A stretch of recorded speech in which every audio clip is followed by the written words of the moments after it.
Hola, buenas tardes. Muchas gracias por venir. Mi nombre es Fernando Olivera, junto a Martina Kaplan y Mariano Buscaglia y Máximo Fiori. Somos el equipo de investigadores y diseñador de la muestra Bestiario Nacional, que está en el tercer piso de la biblioteca, que pueden visitar de de domingo a domingo en realidad. No sé si lo hicieron antes, si no, los invitamos a cuando termine la actividad pasar por el tercer piso. Esta charla, muy especial para nosotros, está organizada en el marco de esa muestra, específicamente porque muchos de quienes están en el escenario participaron con sus obras y generosamente nos han prestado sus originales para que puedan ser exhibidas en la muestra. En el escenario está Rafael Cursi, el guionista de Miquilo. También está Leo Figueroa, guionista de Lobizón. Los compañeros del Centro de Historieta y Humor Gráfico Argentinos, Judith Gociol y José María Gutiérrez, que van a oficiar de moderadores, pero por razones obvias son ellos quienes saben de esto. Y en este momento está dibujando, o va a empezar a dibujar, Tomás Coggiola. Les cuento rápidamente cuál va a ser la dinámica. Mientras ellos conversan, los dibujantes van a hacer alguno de estos seres mitológicos para nosotros en vivo. Además de Tomás, va a dibujar Quique Alcatena, Lipe Mendoza y Lautaro Fisman. Así que esperamos que lo disfruten, estamos seguros que lo van a disfrutar. Y les paso una parroquial, porque hay mucho interés en unas hermosas cartas que se hicieron para esta muestra, que son Salamanqueros, se llama el juego. Es un juego de cartas que ha sido ilustrado por el polaco Scalerandi y Semula Souto, una belleza realmente, y ya llegaron hoy a la librería de la biblioteca y van a poder comprarlas hasta las 7 de la tarde. La librería cierra a las 6, pero hoy nos quedamos hasta las 7 porque vamos a estar en esta charla pasándola bien. Bueno, muchas gracias por venir y los dejo con los guionistas, dibujantes y los queridos compañeros.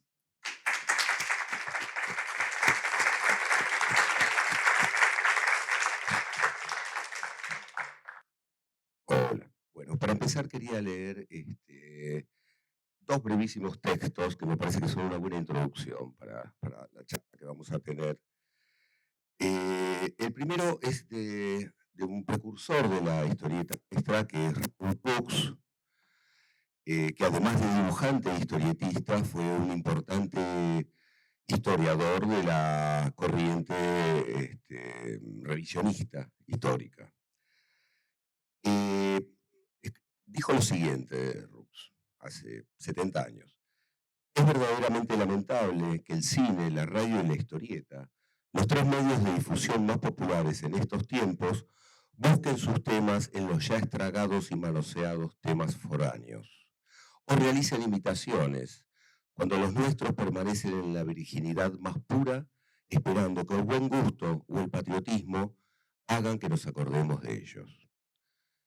Esto es en una conversación, un reportaje en la revista Dibujantes del año 53.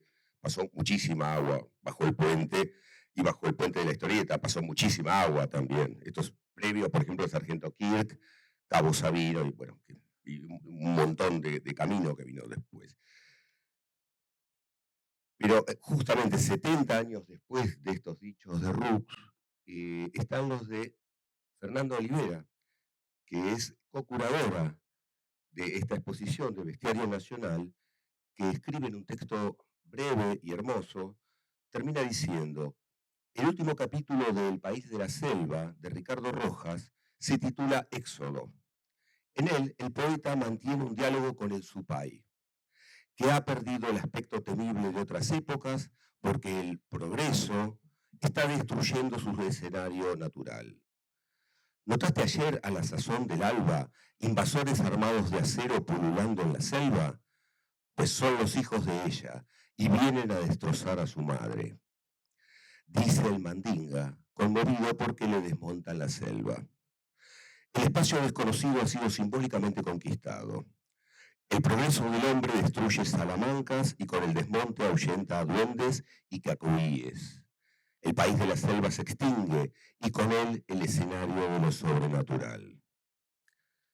Sin embargo, el poeta le propone al Supay migrar hacia otras tierras. Quizá no se pueda enfrentar el progreso, pero los seres sobrenaturales podrán adaptarse a otros espacios y ambientes, y mientras haya alguien que los invoque en sus relatos, seguirán vivos. Eso me parece que abre porque uno de estos ambientes y de estos espacios es justamente el de la historieta, que también parece haberse muerto muchas veces y está cada vez más viva y en todo caso vive de distintas maneras, ¿no? Pero justamente en la obra de estos autores que tenemos aquí es donde están viviendo estos seres de los relatos orales que se terminaron y de las selvas que fueron desmontadas.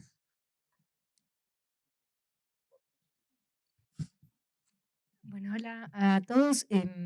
Pensábamos con Joma cuando preparábamos esta charla que la historieta ha tomado poco a los mitos populares argentinos, ¿no? Quizás un hito puede ser El sueñero de Enrique Breccia y otro, los trabajos de Quique, Pampa Embrujada, El Cachirú y Salamanca del pasado, por ejemplo, de los que, bueno, Quique está acá después de dibujar, le íbamos a preguntar acerca de eso, pero el arranque es un poco preguntarles por qué en este marco en el que los mitos dentro de la historieta y los mitos populares están desdibujados, bueno, ¿por qué los tomaron ustedes en las historietas? Hola, ¿se escucha? Bueno, en mi caso, a la hora de hacer esta historieta siempre supe que iba a ser sobre Lobizón. Lobizón para mí fue siempre un personaje que me llamó la atención desde chico. La primera referencia que tengo es Nazareno Cruz y el Lobo, que yo era chico, pero mis viejos fueron a verla y recuerdo comentarla y dije, ¿qué es esto? Ya me empezó a intrigar ahí. Me gustan mucho los licántropos también. Entonces, todo lo que es licantropía. Entonces, a la hora de hacer la historieta, sabía que quería ser un personaje licántropo y dije, bueno, vamos por el lado de los mitos. Yo desde chico también, mi abuela, nacida en el campo a principios del siglo XX, con los hermanos, relatos orales de ellos, creyéndosela, de haber visto Luz Mala, no sé, Pombero, cada vez que había una reunión familiar salían narraciones de esas. Entonces creo que ya desde chico ya fui teniendo esta relación con los seres mitológicos, con los mitos. Y bueno, creo que surge de ahí naturalmente. Y como me gusta lo fantástico, me gusta meter cosas sobrenaturales en medios más racionales, urbanos, qué sé yo, bueno, fue por ese lado. Al principio no sé si tenía la idea de hablar sobre otros seres mitológicos, pero se fue dando en el transcurso de la escritura, apareció la mulánima, ahora brevemente va a aparecer el runauturunco, y así se fueron como metiendo por la puerta de atrás. Eso en mi caso. No, te quería preguntar si el lobizón, digamos, tiene características definitivamente criollas que lo diferencien de, porque digamos, el licántropo es casi universal, a diferencia de otros seres, digamos, que son bien regionales y no se dan en otros. Mira, yo lo que tomé fue, agarré la leyenda del lobizón, la deformé un poco para traerla a estos tiempos y qué sé yo. Prácticamente es todo, séptimo hijo varón, se transforma los viernes. Después, si se quiere, sí tiene un toque, no te diría de superhéroe, pero la aventura misma de él es como un antihéroe. Él se revela, la historia de él es que se revela a su propia naturaleza. Tenía que matar gente inocente y se niega, empieza a matar gente malvada y tiene problemas con su país. Pero, no, básicamente la leyenda está tomada tal cual la nuestra. Alteré algunas cosas que no me servían. Matarlo disparándole a la sombra o que él pase por abajo de las patas de alguien y le pase la maldición. A mí no me servía para el relato porque el fin de él es ver cómo sacarse la maldición de encima. Pero después sí, meramente la leyenda del lobizón nuestra, y bueno, los otros seres también, se dice, más todavía. Bueno, con Miquilo es un proceso distinto, fue en principio porque yo escribo mucho, no quiere decir que todo eso sirva, pero escribo mucho, y aparte porque vengo de la generación de la época analógica, entonces en mi casa había enciclopedias y ahí yo tenía acceso, me gustaba mucho leer. Cuando no sabía leer ya le ponía texto a los dibujos, o sea, yo inventaba y rehice mitologías griegas. Y después cuando aprendí a leer dije, yo me imaginé cualquier cosa, pero estaba... En algunos casos hasta me gustaba más como me lo había imaginado yo, luego las alegorías. Y entonces siempre tuve material dando vueltas, fanático también del cine del terror, Frankenstein, El hombre lobo, ahí me encuentro que está el lobizón también. Yo soy, entre otras cosas, titiritero y viajé mucho por el interior. Y cuando era muy jovencito, la municipalidad pagaba para que yo viaje a Tucumán, La Rioja, a hacer presentaciones con mis títeres. Y en muchos lugares estaba convenido que yo tenía que trabajar a tantos kilómetros de la capital. Entonces fui a parar a poblaciones muy precarias. Pero me atendía muy bien la gente, me invitaban a comer, me regalaron gallinas. Tenían esas cosas que eran muy, muy bonitas. Y tuve varias ruedas de fogones y escuché estas historias. Por ejemplo, en Miquilo recreamos la colchona, hicimos la pesadora, todas esas las escuché en los lugares donde había pasado trabajando y me fascinaban. O sea, y la idea era cómo podía yo de alguna manera recrearlas, ¿no? Porque también hago teatro y decía, me imaginé obras, escribía algunas obras sobre los mitos, pero me parecía que faltaba. O sea, ¿qué me faltaba? Me faltaba la oralidad.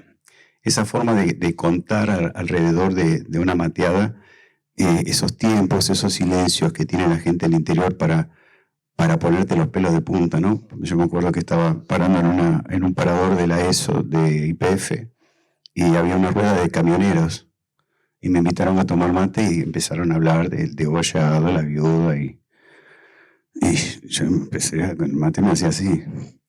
Y el tipo decía, no, porque imagínense, iba todo nublada la ruta, dice, y se me apareció ahí.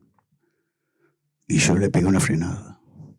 Y digo así, ¿qué se le apareció? ¿No? Se movía por ahí. Y ahí dije, ¿me bajo o no me bajo? Agarro y me bajé. Y se me apareció de golpe. Y cuando estamos todos al borde, el tipo se ceba un mate. No, puta que lo parió. Yo tenía que caminar 50 metros hasta la habitación y me temblaba. Dije, y me daba miedo decir, che, alguien me acompaña, porque... Entonces, cuando apareció Miquilo, dije, tengo que hacer algo, tengo tanto, y lo empecé a dibujar. Hice casi 40 páginas, desastrosas.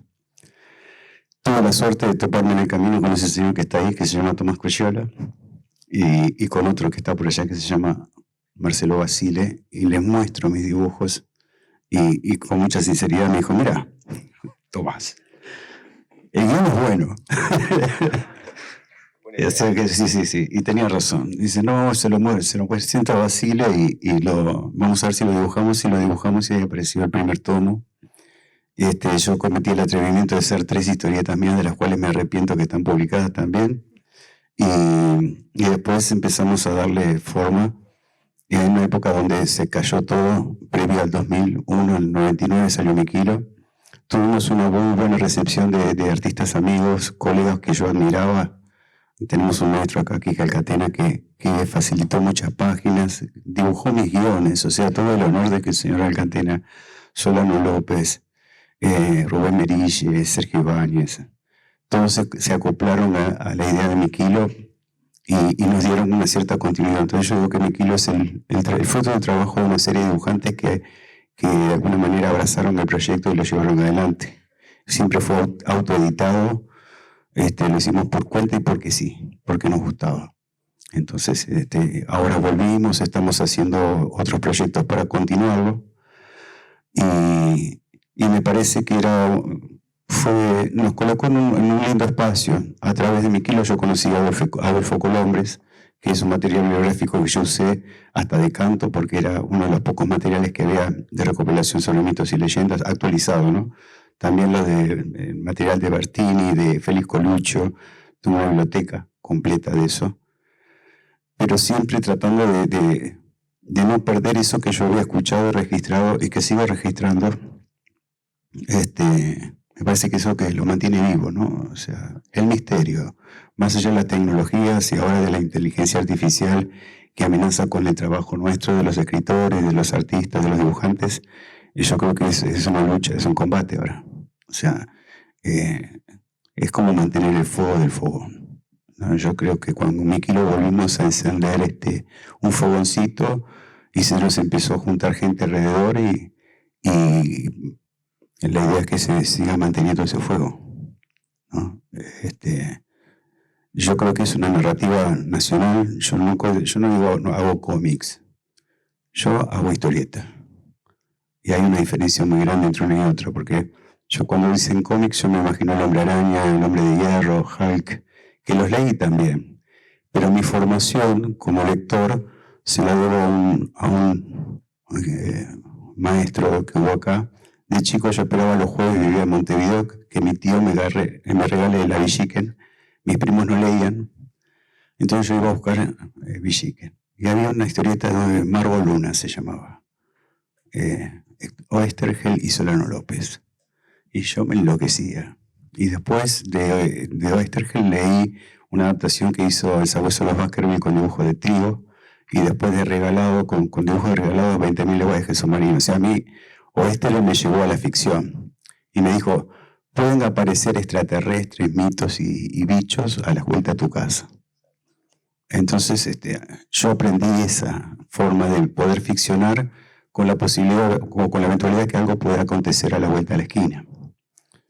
Sin necesidad de tener capa voladora ni superpoderes. Miquilo no tiene superpoderes, ya es un mito. ¿Qué podés? Entonces la forma de narrar es de Oesterheld, la que yo tengo como desarrollo, porque lo leí mucho. El Sherlock Times con Luna, Murtzinger con Ezra Winston, Adolfo Sosa con Miquilo. Va por ahí. Y me siento bien, me siento cómodo. De alguna manera siento que agarré un legado que él tiró por ahí y lo volví a recrear. Porque son mitos. Oesterheld es un mito. Solano es un mito. Entonces, tomas esos mitos y los recreas aparte de los mitos y las tradiciones populares, que son riquísimas. Por ahí va. Te quería preguntar algo, porque la descripción que tenemos en el catálogo del Miquilo difiere, ¿no? Es algo que estábamos conversando con Judith. Sí. Hay como distintas descripciones, Sí, distintos sí. relatos sobre el Miquilo, supongo de distintas regiones deben Sí, ser. sí. Bueno, ¿por qué elegiste y eligieron la que eligieron? Ahí está. Dejando por ahí la más popular o la que aparece más representada, la que está en Colombre, Sí, creo sí, que sí. es Acabas de meter el dedo en la llaga. Sombrerudo, etcétera, ¿no? Porque yo generalmente cuando escribo los guiones no hago muchas sugerencias, hago indicaciones del lugar, la región, los dibujantes buscan después los espacios. Y sobre los mitos trato de dar el mayor material que consigo, pero muchas veces no se dispone de iconografía, o sea, no hay imágenes. Por eso yo creo que uno de los labores fundamentales que hizo Miquilo, que le puso imagen, cuerpo y forma a muchos mitos que no eran tangibles, o sea, que eran nada más que expresiones orales escritas. Entonces, en el caso de Miquilo, como otros mitos que hay en Argentina, son proteiformes, en el sentido que de acuerdo a las regiones van cambiando de formas. Miquilo es desde un nene morochito que llora a un duende crespo, que es bastante irascible. Unos dicen que tiene una mano de metal, otros dicen que no. Otros dicen que es un hombre con la cintura para abajo, con patas de gallo y cola, que es la descripción que más o menos tomamos nosotros, solo que Basile y Coyola, a la hora de dibujar, le cambiaron la cola de gallo por una cuestión estética y aparte para juntarlo más al mandinga, como Miquilo es hijo del mandinga, y de una Miquilo, esto lo pongo ahora, todo va a salir publicado, pero no lo habíamos dicho antes, entonces queda esa cruza de que él ya también es un mito cruzado, ¿no? tiene algo de demonio y tiene algo de humano. Entonces, muchas de las interpretaciones que hicieron los dibujantes fueron inspiración propia. O sea, ellos dijeron, bueno, para mí el Caporá, como lo dibujó Basile, es un hombre tan grandote, un fantasmón del monte descrito por Colombes y otros estudiosos, y él lo hizo medio herculeo con cabeza de jabalí, que es también válida porque hay una descripción que se ajusta a eso. Entonces, son reinterpretaciones, es el imaginario que sigue imaginando. Y cuando lo hace un artista le aporta una cosa muy interesante también, porque va con toda su carga y cómo él interpreta lo que está escrito. Entonces, me parece que una de las cosas importantes de Miquilo es que tomamos el mito, tomamos la raíz del mito, lo echamos a andar de vuelta y viene con toda la carga de contemporaneidad que nos rige también, siempre siendo respetuosos en cuanto a no transgredirlo, en el sentido que, esto me lo dijo Adolfo Colombo, dice, a mí lo que me gusta de Miquilo es que Miquilo no mata los mitos, que nosotros nos comparan mucho con Hellboy. Entonces, Hellboy caza a sus pares, Miquilo no los caza. O sea, él siempre trata de mediar entre el mundo de los hombres y estos mitos que están quedando como rezagados y que eventualmente aparecen. Entonces, me parece que esa figura es interesante. Y es así por la narrativa, porque es historieta, porque si fuera cómics, ya hubiera liquidado a la mitad. Hay algo que queríamos preguntarles en relación a eso, usamos ¿cómo se posicionaron en relación a los superhéroes? Porque estas historietas lindas, ¿no? Saber si son superhéroes, ¿no? O si en algunas más explícitamente que en otras hay una relación incluso gráfica con la historieta estadounidense, o referencias, o en la que pelean superhéroes y mitos. Entonces, bueno, ¿cómo pensaban eso? ¿Sí los consideran superhéroes? ¿Y cómo juega ese vínculo? Mira, en mi caso, yo la primera versión de Lobizón la escribí cuando tenía 20 años. Y medio que sí, que nace como un superhéroe. Yo leía en ese momento superhéroe, a pesar de leer, no sé, todo lo anterior argentino, Columba, yo me crié leyendo Columba, pero en los 90 explota los superhéroes y uno consumía superhéroes. Y nace así, pero a la hora de plasmarlo ya formalmente, el guión, para decir, bueno, vamos a publicar la historieta, ya me cambió la visión. Entonces lo quise alejar lo más posible de eso y me salió un antihéroe, más que superhéroe, un antihéroe que es una aventura clásica, digamos, que lucha con sus propios demonios en realidad, el personaje. A pesar de que le aparecen enemigos y qué sé yo en el medio, la lucha de él es con él. Así que sí, en un principio yo lo pensé como un superhéroe y después me fui alejando de esa idea. Superhéroe con complejo. Claro. Bueno, yo creo que al principio, Rafa lo dijo, Miquilo no es un superhéroe, no tiene superpoderes, o sea, no tiene lo básico que necesitas para que sea un superhéroe.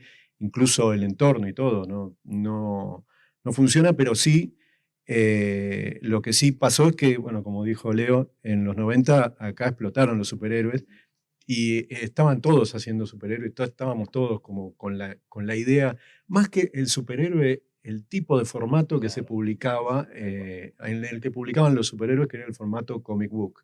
Entonces todos queríamos hacer un formato comic book, pero no sé si un superhéroe al estilo Superman o Spider-Man.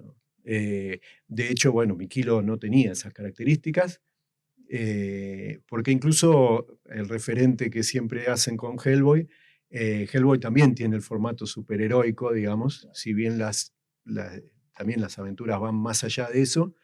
En este caso, Miquilo me parece que, por lo menos, no sé, fruto del laburo a lo mejor de los guiones de Rafa o finalmente el aspecto gráfico que terminó teniendo, bueno, se separó de esa imagen y la verdad que me parece que las historias no conformaban así como el mismo formato del superhéroe.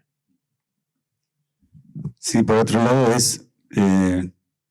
yo trataba siempre teníamos la idea de tener una continuidad. Miquilo apareció en 1999 y tuvo varios cortes, interrupciones, ¿no? Bueno, en el 2001 nos destruyó directamente. Después yo viajé, estuve viviendo una época en Brasil. Tomás, cuando empieza con su editorial, empezamos a hacer capítulos sueltos, después los recopilamos. Salieron 2 volúmenes, ahora salió un tomo nuevo. A todo esto, desde el año 99 hasta el 2023, salieron 40 episodios de Miquilo y relevamos 67 mitos, desde la punta de la Quiaca hasta el sur. La biblioteca nos ganó de mano porque nosotros estamos perpetrando con Tomás un mapa donde iban a aparecer todos los mitos que... Sí, ya. No, dice, mira cómo lo armaron, mira que me decía Tomás. Sí, porque ustedes los pusieron al contador. Lo que pasa es que nosotros tenemos tantos y aparte estamos poniendo como son proteiformes los cambios que tienen. Nos dan cómo colocamos 60 y pico en un mapa de Argentina. Entonces, bueno, si fuera virtual, vos tocas la zona, lo abrís y ahí ves los mitos, ¿no? Para tener un registro. Yo prácticamente ya nos estamos quedando sin mitos igual hay otros que de los que me estoy enterando, que están apareciendo o que siguen o pensé que ya no estaban activos. Entonces siempre hay un trabajo de búsqueda, de ver por dónde está sonando eso y cómo lo podemos recrear, ¿no? Cómo se puede volver al rodeo con... Me parece que es fundamental que la historieta tome los mitos. Y que la historieta después también dispare, salga de los sectores, o sea, que no queden en esos espacios, es historieta y quedan en el margen. Le dicen, no, la historieta, bueno, estamos en la Biblioteca Nacional. Conseguir otros públicos, hacerlos mover, conseguir otros espacios, divulgarlos. Lo bueno de la revista de Miquilo, que a mí me escribe gente que tenía los 3 números chiquitos y otro que tiene el tomo no sé cuánto y cómo pueden conseguir. O sea, no hace falta que esté yo presente, sino que el material sigue circulando y de repente te contactan para conocer algo más o tener más información o conseguir material de lo que falta de Miquilo. Entonces me parece que está bueno, es una rueda que están dando todavía. Yo creo que en este tiempo es importante tenerlos cerca para saber de dónde venimos y para mantener activo el misterio. La tecnología hace que todo sea accesible, está todo ahí. Si no en la pantalla, dice, no, pero más allá de la pantalla. Bueno, ahora es evidente que son conscientes, pero cuando comenzaron a trabajar, esto es una pregunta para todos, digamos, eran conscientes que estaban trabajando en un campo donde no había base casi, o sea, que casi inédito, porque sacando, no sé, El Sueñero y lo paródico, que son las apariciones de la Telecita, La Luz Mala en Inodoro Pereira, los relatos largos de Inodoro Pereira, no los de Clarín, sino los de Mengano, cuando tenían continuidad sus historias, que eran de aventuras, sacando eso, la verdad es que es muy desolado, no hay nada. O sea, tenés que buscar antecedentes, estamos buscando ver qué antecedentes había, sí. Y prácticamente no hay nada de recurrir, digamos, a los mitos populares y a los seres creados, digamos, popularmente por los relatos orales en historia de aventuras. Lo que se hizo, yo te digo que se hizo porque fue una autoedición, porque yo creo que cuando salió Miquilo en el año 99 había caído Columba, que era la principal editora de historietas, con material muy interesante, pero bueno, se vino abajo. Ediciones Récord, que era la otra editorial que editaba historietas, también cerró. Nosotros nos encontramos en un panorama cuando salimos con el primer Miquilo que no había nada. Entonces, bueno, lo vamos a autoeditar. Dudo que alguna de esas 2 editoriales, si le llevamos el material, lo hubieran aceptado, porque tal vez no estaba dentro del perfil editorial de cada una de ellas.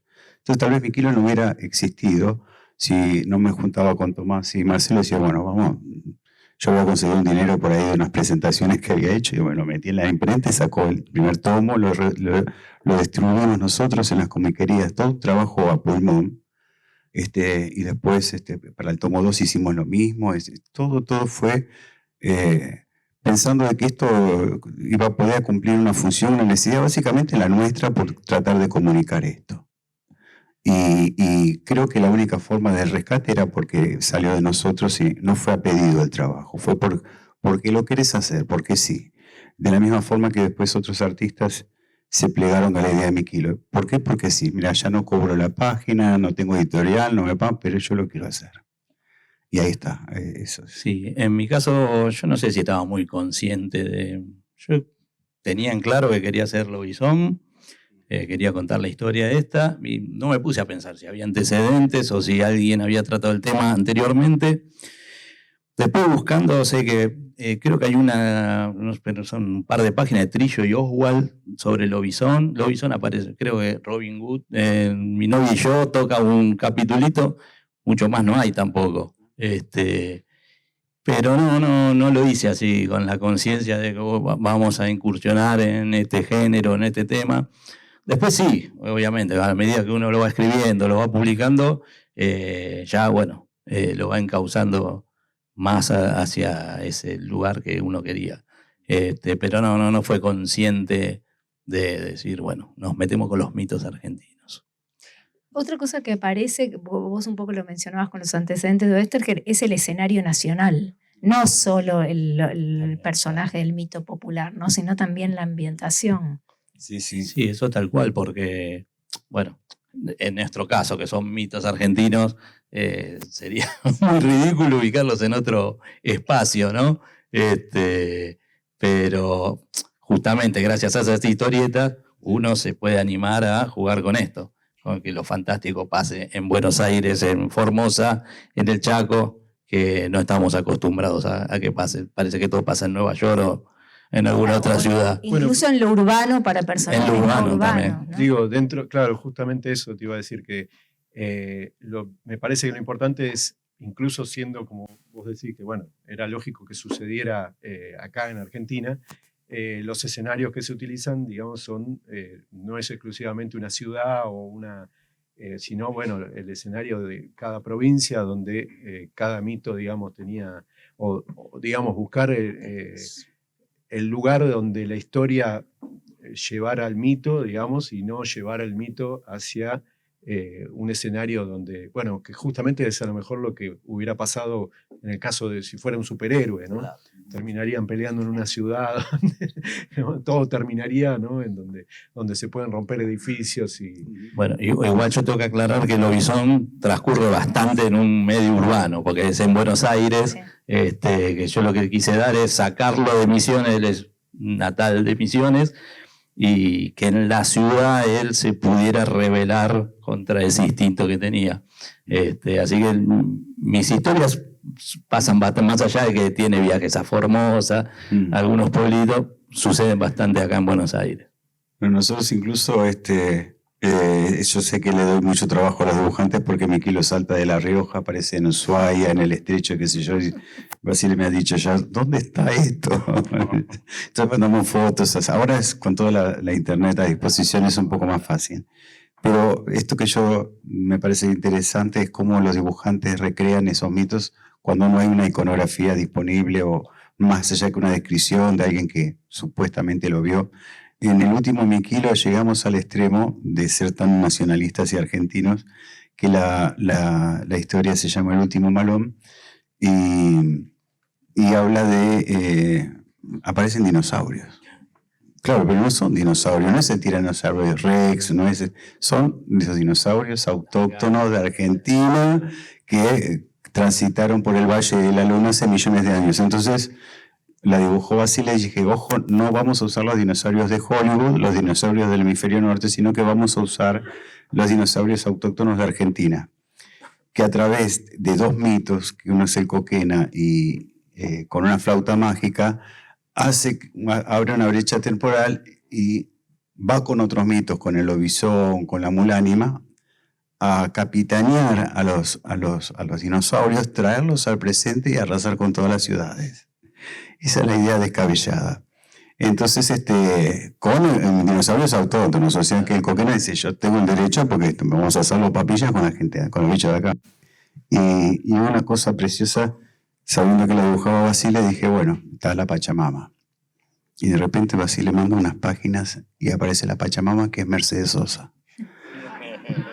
Yo cuando lo vi, dije, qué precioso, ¿qué es esto? Digo, está tan bien armado aquí que lo había dibujado en lápiz también, en un episodio de Miquilo. Y dije, no hay otra representación que no sea ella. Y a su vez, fíjate que linda simbiosis de simbología con otro mito que es Mercedes Sosa, ¿no? O sea, es ir construyendo o reincorporando o haciendo que el mito se refleje en otros y que entre todos confluyan en una identidad mucho mayor. Y que nos permita seguir imaginando y suponiendo que esas cosas tienen espacio y son necesarias. Una pregunta que les hago. El diablo, Mandinga, el Supay, ¿les ha presentado problemas al momento de la representación o darle una personalidad que no sea el diablo, el diablo europeo medieval? ¿Qué diablo haces, digamos? El diablo apesadumbrado, melancólico de Alfredo Alcón en la película de Fabio. ¿Para dónde vas para ser un diablo criollo, digamos? Lo que pasa, ¿no? Es que el diablo justamente es el de Nazareno Cruz, el diablo que hace Alfredo Alcón, te mata. Decís, ¿cómo superas ese diablo? Entonces, incluso de alguna manera es la iconografía del diablo que le decían el tío en el interior, ¿no? Ese es el gaucho que está bien parado, está bien puesto, tiene el caballo bien ataviado con fornituras de plata, o sea, es un tipo... También está el mandinga pobre, el mandinga como el del herrero del diablo, ¿no? Más miserable o más ambicioso. También los dibujantes se dieron maña para trabajar un intermedio. Un mandinga, en el caso de Miquilo, que es el padre, que lo castiga, que siempre trata de alguna manera de cobrarle que él decidió vivir con el hermano, que es una persona, y abandonar a los mitos de alguna forma. Entonces, ese diablo siempre le está cobrando, le está pasando alguna boleta a Miquilo, pero él cada tanto vuelve a la Salamanca y como que hacen las paces, y ocasionalmente le da una mano. Entonces, yo no creo que haya un diablo, sea europeo o criollo, que sea tan malo como que no se pueda tratar de tomar un mate con él, digamos, ¿no? Si no sería un diablo europeo, o americano seguramente, norteamericano seguro. No, yo en mi caso, yo en algún momento, alguna vez leí que la diferencia entre los demonios y los ángeles, porque supuestamente ganaban más los demonios en la tierra, porque los demonios se adaptaban al lugar donde aparecían, hablaban en el idioma donde aparecían, los ángeles no. Entonces me basé en eso, y el diablo que aparece acá es un porteño canchero, sobrador, muy cínico, casi un empresario mafioso. Esa es la figura de vez en cuando muestra su apariencia original, digamos, pero casi siempre es una forma humana y con sus poderes y todas sus habilidades, pero es un porteño bastante garca. ¿No te costó llegar entonces? No me costó llegar mucho, sí, es eso, sí. Sí, aprovechando que esto que veníamos hablando de la tensión entre lo autóctono y lo universal, en una por lo menos de las historietas que hace Quique, esa batalla está, ¿no? Entre los superhéroes y los mitos populares. Entonces, bueno, ahí está bien graficada esta encrucijada, un poco, bueno, ¿cómo la pensaste y cómo llegaron a eso? Porque además el guionista es estadounidense. No sé si la letra se la diste vos, si él averiguó, ¿cómo? Sí, porque él había estado acá en Argentina un par de veces, pero no decía, dame una mano. Y a mí me encantó. Yo decía, mira, quédate tranquilo, yo te doy, hacemos un grupo, porque yo no era el requisito crear un grupo de héroes autóctonos, pero yo dije, si no, quiero aprovechar, hacer una Liga de la Justicia Argentina. Y todos los personajes están basados en bichos de acá o en alguna criatura fabulosa. El villano también, digamos, todo el mundo en que se movía era el mundo sobrenatural argentino, for export, si querés, pero que yo lo hice con mucha dedicación y con una forma también de difundir nuestro folclore, ¿no? Y ¿El interés surgió del guionista? No. ¿O vos le hiciste la propuesta? No, porque el tema era así. Fue una cosa muy casual. La política de la editorial en ese año era hacer que cada anual de cada personaje estuviera ubicado en un país diferente. Entonces, qué sé yo, Superman en Turquía, y la idea que era que para ese álbum los autores debían crear un personaje ad hoc para que, ya fuera un villano o otro héroe, para que interactuara con el protagonista de la editorial. Y a mí y a Chuck Dixon nos ofrecieron Argentina. Y bueno, yo primero porque era la Argentina, también porque era Flash, ¿no? El protagonista que amo a Flash. Y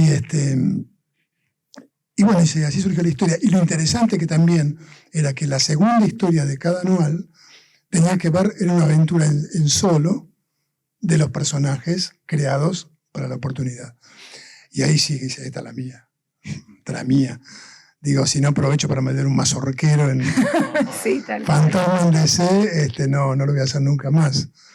Y si bien fue difícil, porque nos escribía, creo que ya había mail, tratando yo de contarle a Dixon lo que era Rosas y lo que era la mazorca y los unitarios. Creo que sería una historia digna, ¿no? Que yo me divertí dibujando como loco. Y todos los lugares eran fotos que yo fui en esa época.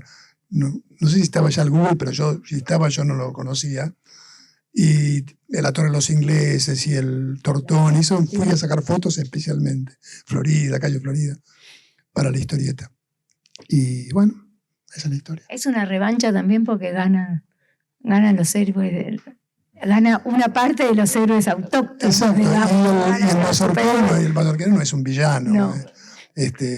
Aparte la imagen icónica del mazorquero es muy fuerte.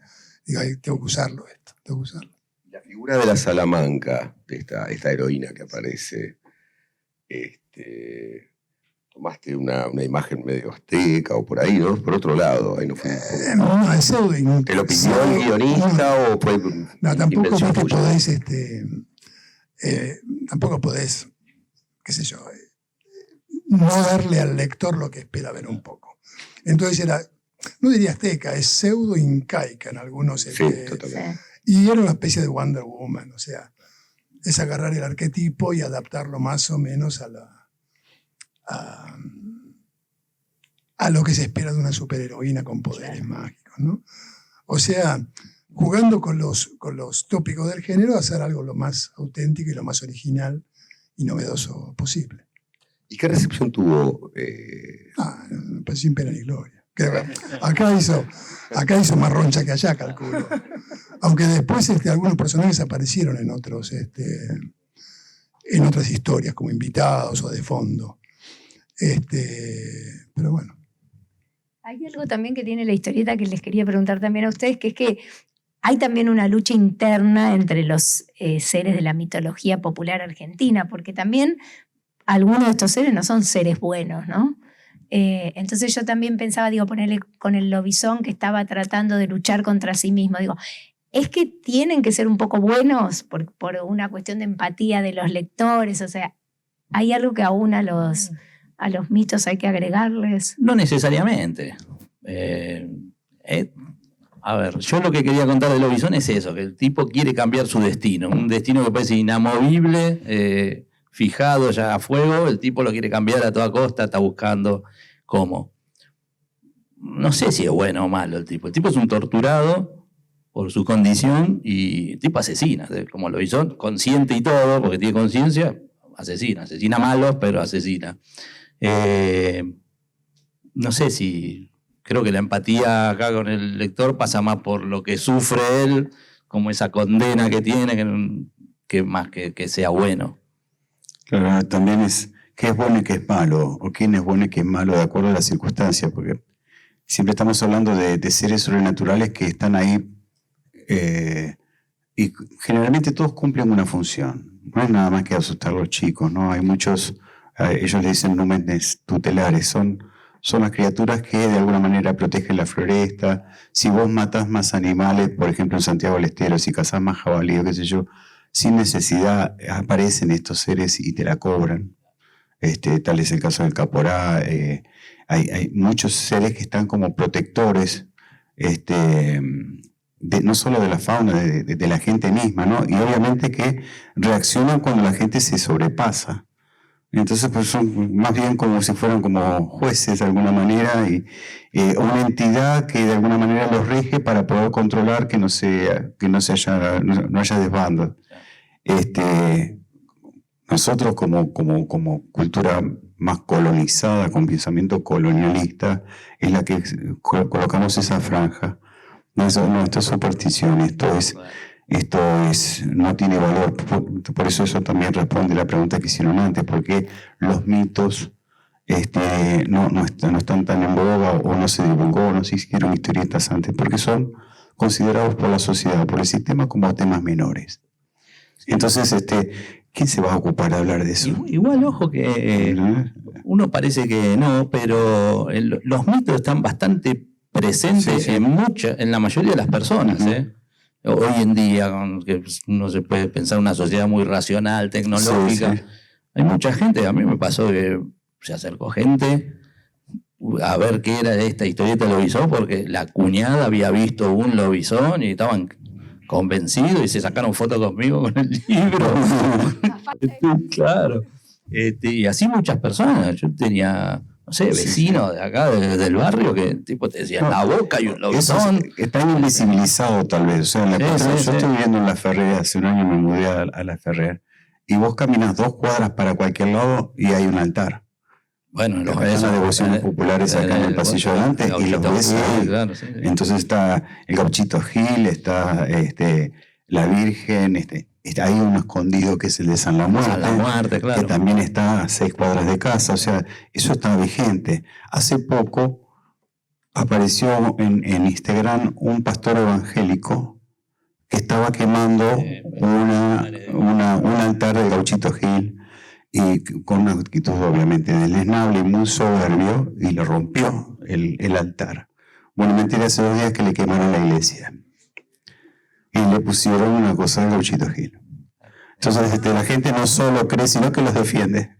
Sí, y me parece maravilloso. O sea, ¿no?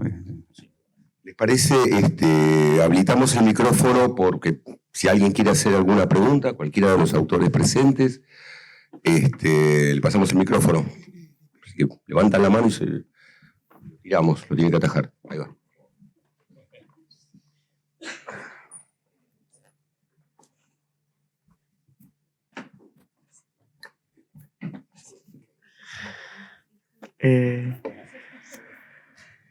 Qué honor reemplazarlo aquí. ¿Cuál fue el trabajo más difícil de... ¿Dónde está? Ah, Alcatena. Alcatena, acabo de bajar.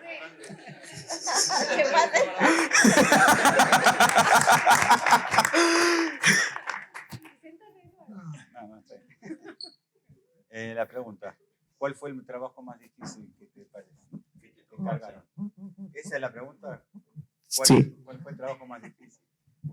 ¿Pero qué con esto? ¿Qué tiene que ver con esto? Dibujando en general. Todos son difíciles. Todos. Absolutamente todos.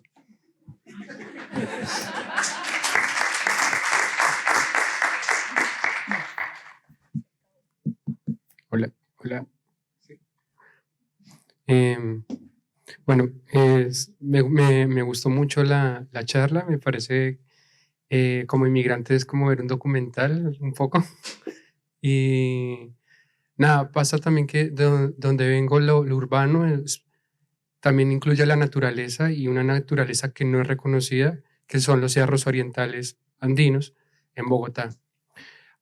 Ahí hay un mito muy bonito que se llama el venado de oro, que son como una derivación de los animales del dorado. Y cuando uno es niño, crece entre la ciudad, entre la contaminación de la ciudad, y al frente una pared de un muro verde que nos oculta pues una gran naturaleza, y uno va mirando por las montañas, si tiene la suerte de encontrar al venado de oro. Es un mito que empezó con los españoles, que les decía dónde estaba supuestamente el dorado, pero lo que hacía era que el venado los hacía perderse para que se murieran y nunca encontrar el dorado. Y por eso me parece muy interesante esto. Más que una pregunta, me parece muy bonito encontrarme con mitos de Argentina, porque cuando uno está afuera tiene otra mirada muy distinta de Argentina y mucho menos uno conoce de los mitos, ¿no? Uno aprende acá el Gauchito Gil, aprende del lobizón, es muy interesante. Y bueno, eso es todo. Muchas gracias.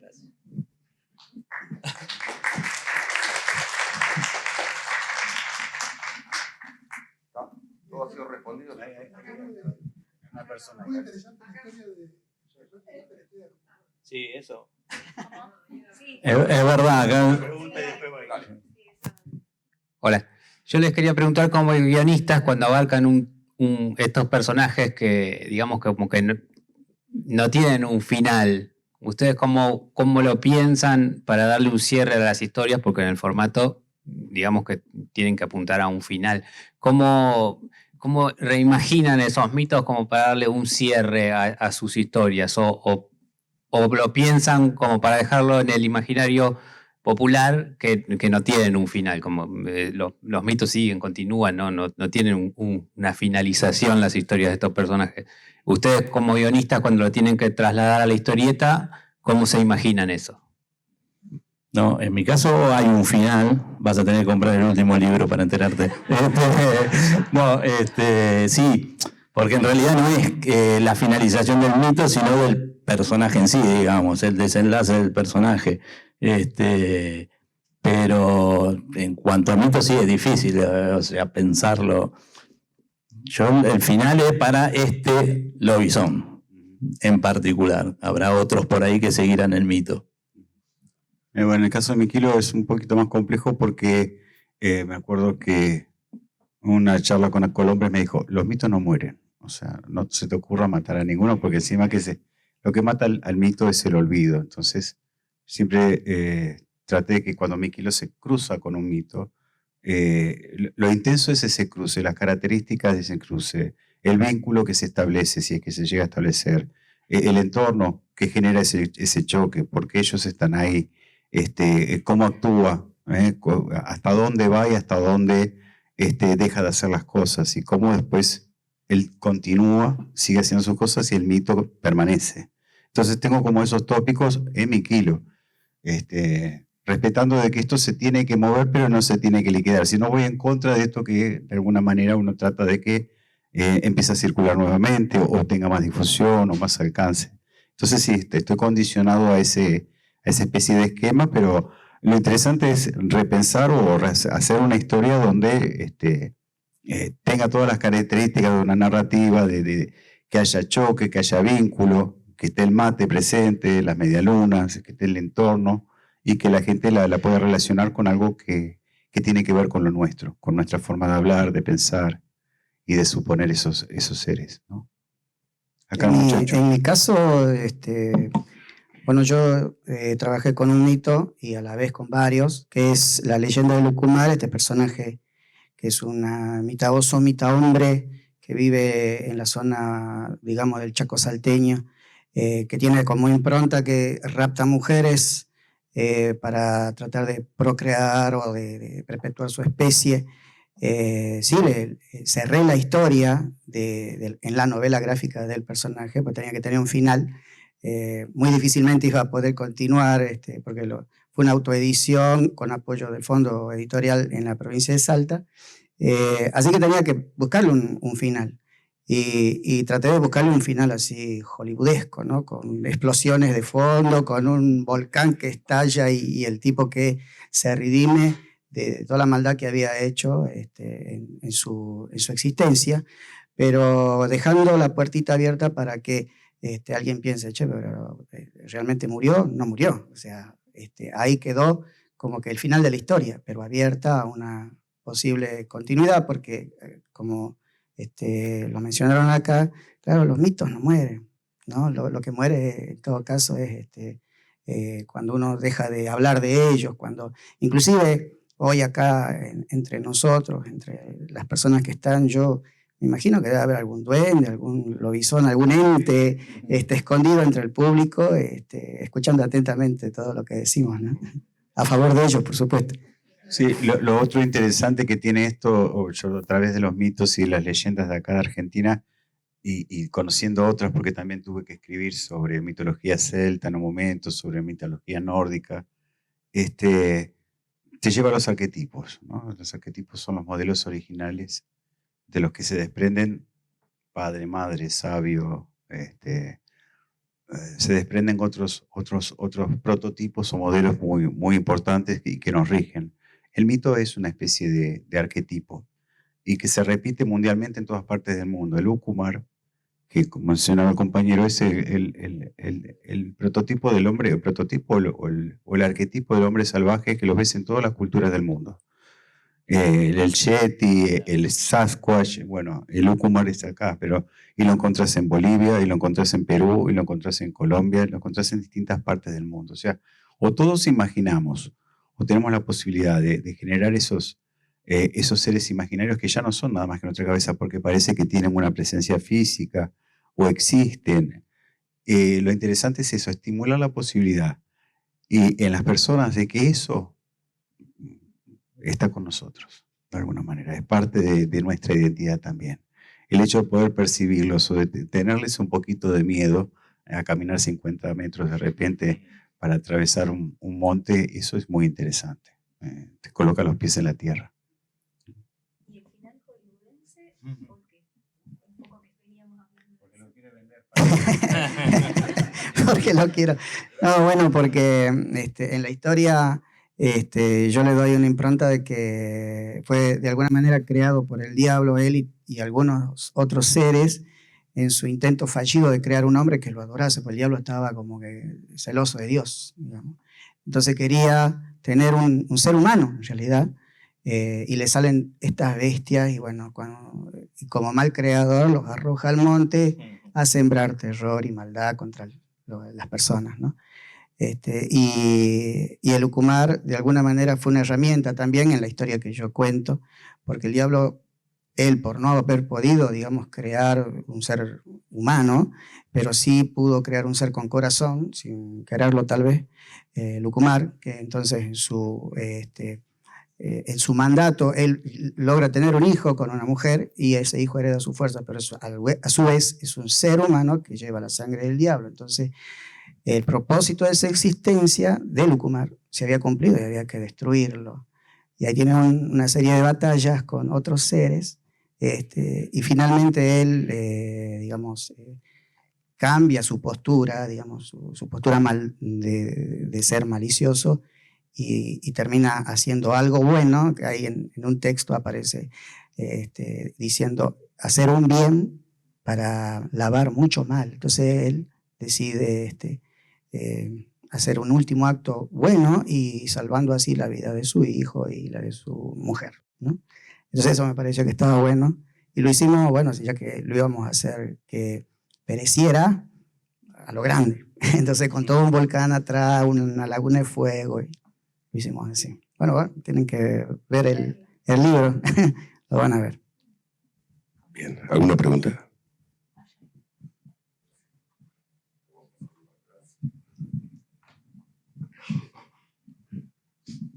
Bueno, primero quería decir que tenía razón, yo soy enano y soy muy peludo, así que soy un lobizón secreto, así que vine acá para saber qué estaban pensando todos, pero ahora en serio, yo voy a hacerte una pregunta, que es, bueno, hoy en día, bueno, ustedes hablaban del comic book y todo, pero hoy en día el cómic más vendido es el manga, ¿no? A nivel mundial y acá también, ¿no? Por muchísimas razones, pero lo que yo les quería preguntar es, justamente el manga sí está muy arraigado en la cultura japonesa y en los mitos japoneses, ¿no? Pero vende un montón. Y quería preguntarles cómo les parece que podría hacer la industria nacional para de alguna manera conseguir ese público gigantesco del manga y traerlo a la historieta nacional. Yo creo que esa es una respuesta que pueden dar los editores, porque los artistas hacemos nuestra parte, pero en la gran máquina de las editoriales y la industria que se ha perdido, hay una buena parte que, bueno, es el negocio, digamos. Y bueno, yo no vivo en Buenos Aires, yo soy de Salta, y allá el mercado es muy chiquitito, casi como que no hay mercado. y los artistas de allá nos autoeditamos o a veces vamos a tocar las puertas del fondo editorial y ahí conseguimos lo que conseguimos. Y creo que eso es un aporte importante para lograr eso que vos decís, tratar de imponer un poco lo que se hace a nivel nacional. Qué sé yo, el manga es un caso que no sé si se puede comparar, porque es un fenómeno a nivel mundial, me parece que va primero en ventas en todos lados, cualquier país que vos vas, el manga creo que vende mucho más, salvo en algunos mercados puntuales. Que también está apoyado por el anime, con las plataformas de streaming, con una bola, que no sé si se puede llegar a hacer algo en la historieta argentina como para compararse al manga. Yo creo que la historieta argentina, tampoco sé si hay que adoptar un estilo manga para captar lectores nuevos. Capaz que, bueno, esto que vos decís, que se apoya mucho en los mitos japoneses, habría que ver, porque acá siempre los mitos nuestros se vienen con mucho prejuicio. Pasó con todo. Los yanquis está buenísimo, lo de acá no. También puede pasar con los japoneses. Hay que ver si el público que consume manga y consume folclore o mitos japoneses está dispuesto a consumir mitos argentinos. Sí, igual yo lo hablo como observador, ¿no? He leído manga, hay cosas impresionantes hechas. Yo lo veo como una cuestión cíclica, ¿no? Cuando yo era chico y quería dibujar como Alcatena, que está ahí, a su vez Quique tenía referentes, él quería dibujar como otros dibujantes que él conocía, pero todos más o menos veníamos de una especie de escuela, si se quiere hoy llamar clásica, del cómics americano, con una estructura en la anatomía, en el diseño, el dibujo, las sombras, que hasta la época de 60 y 70 se mantuvo, con algunas diferencias o algunos artistas muy particulares en Europa. Cuando apareció el manga, estorbó, o sea, como dice el compañero acá, millones de personas lo consumen y se arraigó. Las generaciones que vinieron después de mí, más jóvenes, y los chicos de hoy, dibujan manga. No solo dibujan el estilo, sino que también pasan la narrativa del manga. Entonces yo leí, la otra vez hace un tiempo atrás nos convidaron para trabajar, a hacer 3 historietas de mi kilo en Webcomic Mutante, que es una página digital de coloca de historietas digitales. Hicimos 3 historias, las dibujó Tomás Coyola, y la subieron. Y yo no había visto en detalle el sitio, y hay un montón de historietas de gente joven, y yo veía básicamente el 80% viene en el estilo manga, y son dibujantes argentinos, son jóvenes, muy bien hecho. Me detuve a leer algunas cuantas, y por eso digo, no solo el estilo, el indie también, el steampunk, o sea, hay una mezcla de lenguajes que es impresionante y muy interesante. Y no solo en el dibujo se ve esa asimilación, sino en las historias, en las narrativas. Muchas acontecen en Buenos Aires, leí 2 o 3 que están relacionadas con los mitos, pero es como si estuvieras leyendo Dragon Ball, pero en Corrientes y Callao, ¿entendés? Y también con algo de las esferas y qué sé yo, o sea que la narrativa también se trasladó. Yo le tengo un poco miedo de eso, en el sentido de que se pierde un poco la identidad, o sea, se adaptan cosas muy propias de una cultura y de alguna manera como que se tratan de insertar. Son experimentos, o sea, no vamos a perder la identidad por eso, pero son los caminos. La historieta no es algo muerto, sigue evolucionando, sigue mutando, sigue hibridándose. Yo creo que hoy la historieta contemporánea está muy hibridada. Y vino ahora el golpe letal que creó, es el de la inteligencia artificial, ¿no? Que es una licuación de artistas de todas las épocas, algunos contemporáneos, algunos vivos todavía, que están tratando de sobrevivir en un mercado cada vez más difícil y que ya le copian los dibujos, y vos podés generar historietas como sé que se están generando sin necesidad de un dibujante. Y me parece que eso no es historieta. O sea, el día que vos prescindas de un dibujante no tenés más historieta.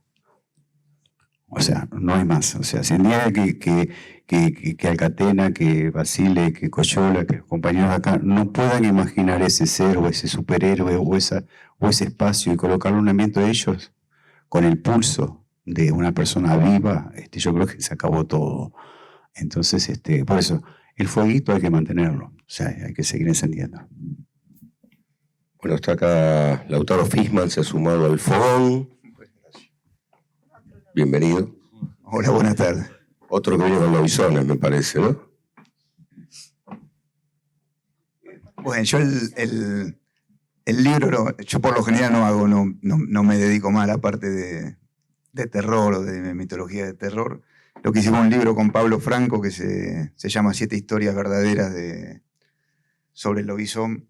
Y en realidad son todas medio como un antihéroe, son como que es un bajón para el pobre lobizón, la vida que le toca, son gente que sufre con el destino que le tocó, pero son todas basadas como el folclore popular. Él investiga un montón y es quizá un poco más, es un libro de ilustración, no es historieta, pero es más, quizá es un poco más infantil, no es el laburo que hago por lo general, pero nada, no me gustó hacerlo. Las historias a mí me encantaron cuando las leí y es un lobizón un poco más, no sé si es un poco más amigable, es un poco más, una historia un poco más para jóvenes, no sé.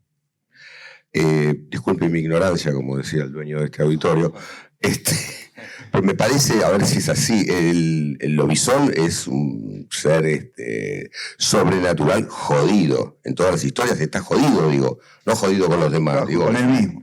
Está jodido, está presa de un conflicto terrible, cosa que por ahí no sucede con los demás, ¿no? Sí, además del conflicto, toda esa cosa de que el tipo se lo ve como enfermo, le agarran dolores, tiene olor a podrido, el tipo, pobre tipo, el mito en sí es terrible, el lobizón no tiene nada de agradable. Y eso, ahí depende en qué lugar, va a comer muertos, come excremento de gallina, el tipo tiene una vida, pobre. Pero por eso yo lo representé así como, para mí es un sufrido. Un lobizón es un tipo que tiene una condena terrible encima. Hay algo de eso general de los mitos populares, ¿no? Esa cosa de sufrir o de tener que hacer algo contra, se supone. Sí, depende del caso, pero la mayoría son o condenados, qué sé yo, la mulánima también, pobre, la condenan ahí por tener relaciones, vaya a saber con quién.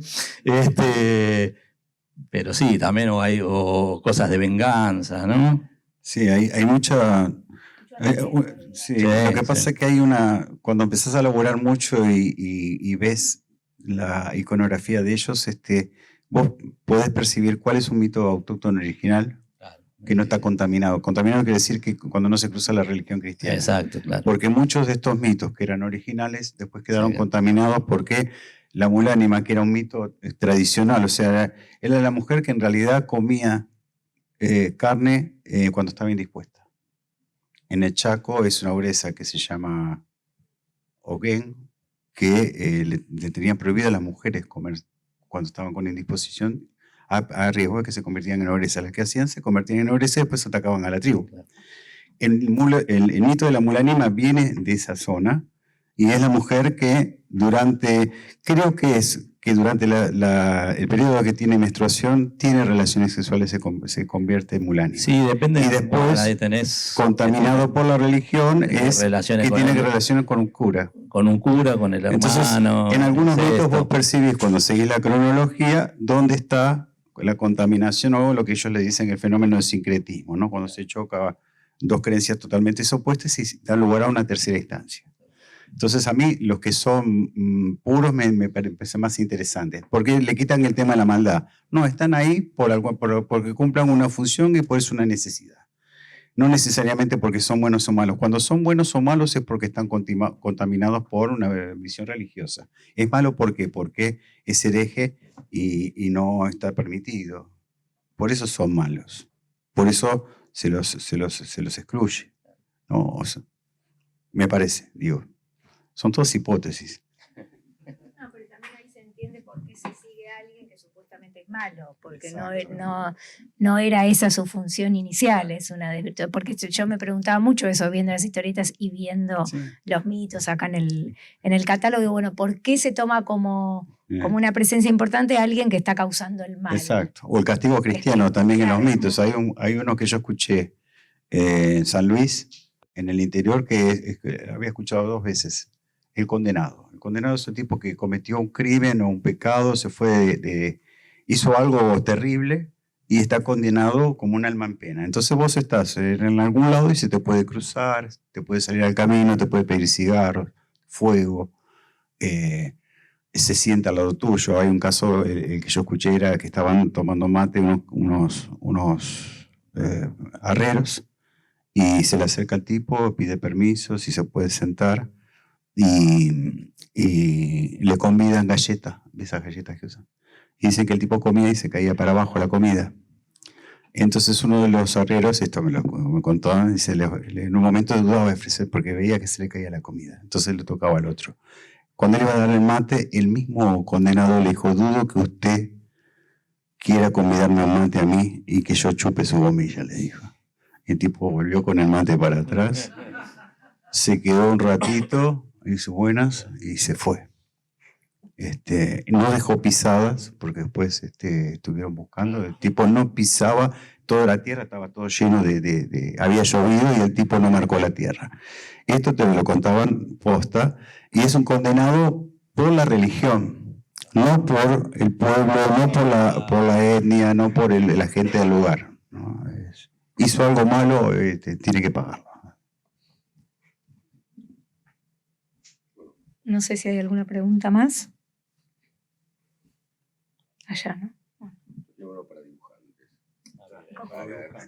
Y relación guionista-dibujante, además, el tema de cuando se dibuja el monstruo, por ejemplo, cuando se le pone rostro, digamos, a lo que imaginamos, una cosa es la oralidad, no sé, la cabeza que rueda, la chancha con cadenas, o lo que quieras, lo que yo me imagino, que por ahí no termina de tener una figura, y cuando ya vamos concretamente a la línea del dibujo, y es esta, y tiene esta cara. Y estos son sus límites, además. Mi imaginación no tiene límites. Los límites de su cuerpo son estos, son así, tiene tal dimensión. ¿Cómo se sienten en relación a eso? Es una pregunta para todos los dibujantes que andan por acá. Que en algún momento tuvieron que hacer eso, ¿no? Decir, ¿qué hago? ¿Qué cara le pongo al monstruo? Para que sea monstruoso, además. Y que dé miedo realmente, ¿no? ¿Llega a dar miedo esto o está en ese lugar? Ahora ya no tanto. Yo más, no sé, me siento más como identificado con, por ejemplo, Alberto cuando hacía Alberto Brecha Los mitos de Chulo, con dibujar algo que no termines de entender muy bien, que no esté tan definido y que uno mismo pueda terminar de armar esa imagen monstruosa, que es algo que no vemos, ¿no? Pero si en realidad igual, no sé, en nuestra cultura lo más monstruoso que tenemos son los militares, ¿no? Es algo que... Entonces, para mí, la película más de terror que vi en mi vida es La noche de los lápices, era de pibe y todavía me da pesadilla. Bueno, cada vez es una pesadilla cuando hay gente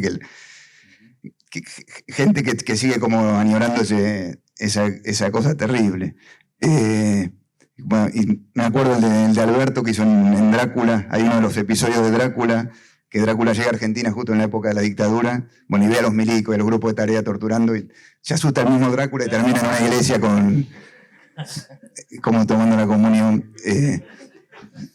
Pero yo trabajo sobre todo con la historia, bueno, y cuando en la historia tengo que contar, no sé, a Mitre o a Sarmiento, en parte que mandaron a masacrar al pueblo paraguayo, que para mí son, ¿no?, personas monstruosas en las decisiones que tomaron, y trato de contarlo, no sé, de sacar la bronca en el papel, ¿no? Usar un papel más grueso y poder rasparlo, meter la espátula y tratar de que se vea la violencia que tenían esos tipos, tratar de contarlo, que siempre no es lo más alejado del hiperrealismo, ¿no? Es algo que sea un poco más expresivo y no tiene forma de dibujar. Disculpame, Lautaro, pero estarías procediendo al revés. Estás haciendo del real, del que existe una fotografía, una imagen, una iconografía ya asentada, le conocemos la cara a Sarmiento, están los billetes en todos lados, y lo que vas es justamente hacer algo más abstracto, lo convertís en monstruo. Y claramente lo hiciste en Nueva Vida eso. Sí. O sea, me parece más, justo más aparte son esas imágenes de próceres que si bien a de Sarmiento habrá otras cosas que se pueden rescatar, pero son tipos que fueron nefastos, ¿no? Que plantearon asesinar gauchos, asesinar indios, masacrar a un país y arruinar un proyecto de país mucho más justo. Entonces son tipos que me parece que hay que sacar esa imagen de prócer y contarlo, me parece. Yo por lo menos lo veo así, me parece que son más parecidos a los monstruos que hacía Alberto en los mitos de Chulu que a una fotito de Villiquen. Bueno, pero escúchame, acá venimos a hablar de historietas, no de política, así que ubíquese, por favor. No, y los otros dibujantes se callaron todos. No se quieren hacer cargo. A ver. De alguna manera es llamativo, ¿no? Porque tiene que ver con una mistificación. El mito, de alguna manera, es una mistificación de un sector social, de una comunidad. Y estas figuras, políticos, incluso artistas, tienen cierta mistificación. Pasan a ser a veces mitos, o en este caso, como el que tenemos en la exposición de que afuera, esas devociones populares, la mayoría son gente que realmente existió, que tuvo problemas con la ley, o que la enfrentó, o que de alguna manera provocó una diferencia con los entornos, y ahí la gente hace que le rinde devoción, ¿no? Entonces, digo que como personas que no nos regimos por inteligencias artificiales, la mitificación está presente y está siempre pulsante. Y hace que podamos ver esos mitos y los podamos recrear como artistas o mismo como lectores o sentándote en una rueda y escuchándolos. Vos tenés una vivencia que para mí es una experiencia, no te digo mística, pero es fuerte porque te conmueve. O sea, es un temor que vos sabés que podés sospechar que es verdad o mentira lo que te están contando, pero en algún lado resuena en el cuerpo. Entonces yo hablo, me parece que es una cosa arquetípica de lo que es el humano. O sea, el miedo nace con nosotros, los mitos nacen con nosotros y van a morir con nosotros. Y están arraigados. Es nada más que una historia, un dibujo lo detone para que se active de vuelta. Bueno, sí, por eso los mitos, yo creo que están en los genes, vienen de generación en generación y se activan, ¿viste? Pero en el caso del dibujo, yo no te puedo hablar de los dibujantes, yo tuve la suerte de laburar con dos dibujantes, Emiliano Urich y Henry Santana, que no pudieron venir hoy, pero Emiliano fue el que le dio la cara al lobizón. Yo tenía una imagen, yo quería que el lobizón fuera ese perrucho desgarbado, no quería la imagen del hombre lobo yanqui, musculoso, lo quise hacer lo más parecido a ciertas descripciones que había acá del mito. Tampoco lo quería hacer con cara de chancho, con patas de pezuña, no sé, que hay en algunas descripciones. Y bueno, tuve la suerte que Emiliano lo sacó al toque. Me hizo 2, 3 bocetos y dije y después la versión de Henry también ya estaba delineada la figura y es quizás menos desgarbado, es más tirando a un lobo humano, y la mulánima también. La mulánima yo la quería más antropomórfica y al final la visión de Henry que me convenció fue hacerla más parecida a una mula de verdad, media diabólica. Y acá tenemos un dibujante que explique. ¿Qué puede contestar? No contestó nadie.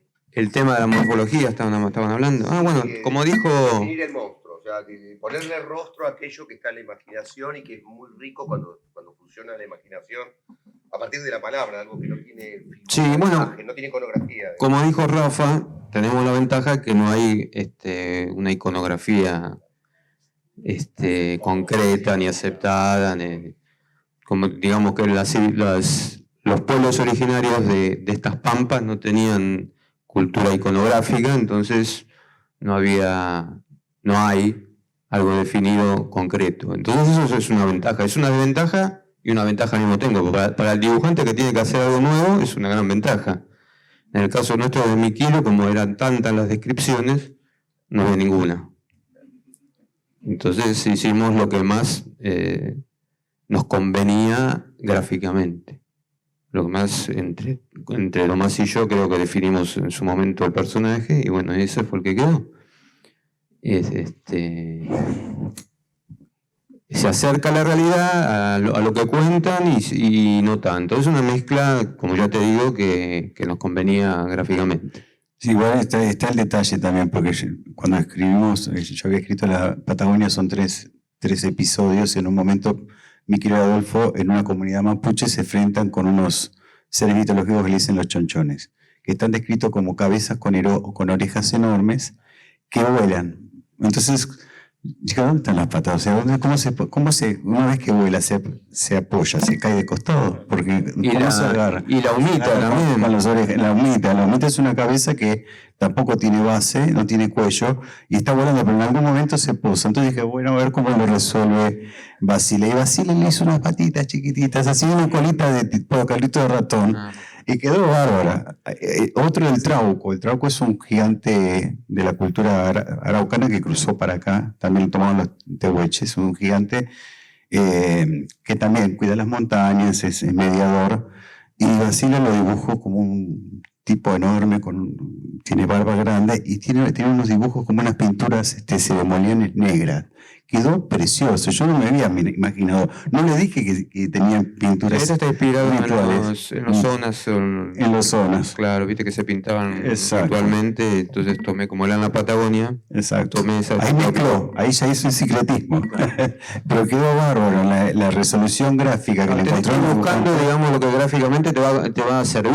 En el caso, la más popular descripción de mi kilo refiere a que tiene plumas, una cola de pluma. Y nosotros no podemos hacer eso porque iba a estar interactuando con gente y iba a parecer una vedette del Maipo. Entonces tuvimos que hacerle algo. En esta época hubiera funcionado. Hace 30 años atrás mi kilo está en género.